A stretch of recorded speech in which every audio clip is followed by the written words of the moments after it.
Devoted Harry refuses to move on without Meghan and waits patiently as signs she the visitors book at Eads House in Sussex. Prince Harry looked every inch the devoted husband as he carried out a packed schedule of engagements with the Duchess of Sussex today. The royal, 34, stayed by his wife's side as they stopped off in Chichester, Bognor Regis and Brighton on their first visit to Sussex since being given the dukedom on their wedding day in May.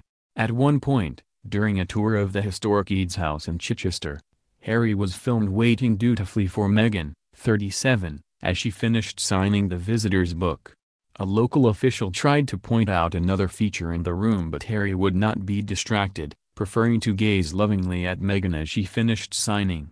Crowds in their first destination of Chichester were slow to form, but by the time they arrived there were around 1,000 people waiting to see them, many waving flags. Harry and Meghan spent half an hour walking up and down West Street shaking hands and speaking to well-wishers. The royals walked 200 years down West Street to Eads House, the magnificent Georgian mansion in the market town, to be greeted by Caroline Nichols, High Sheriff of West Sussex, Lionel Barnard, Chairman of the local county council, and Elizabeth Hamilton, Chairman of the district council. Inside the Great I-listed building, which dates from 1696, which is mainly used for weddings and civic functions throughout the year, Wendy Walker, the West Sussex archivist, proudly showed them the rare Sussex copy of the American Declaration of Independence.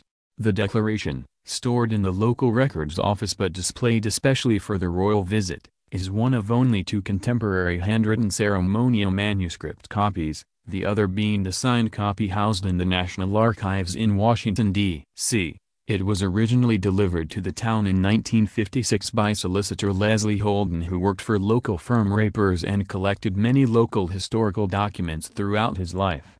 At the time the company were the solicitors for the Duke of Richmond, whose family seat is Goodwood House in West Sussex. Harry diligently asked about the history of the document and seemed incredibly impressed when told of the significance of the manuscript. He said, "That is absolutely amazing. So interesting." When handed a copy of the Sussex Declaration which has been specially prepared for her, the Duchess said, "Oh my goodness, that's great, thank you so much, that's really special, thank you."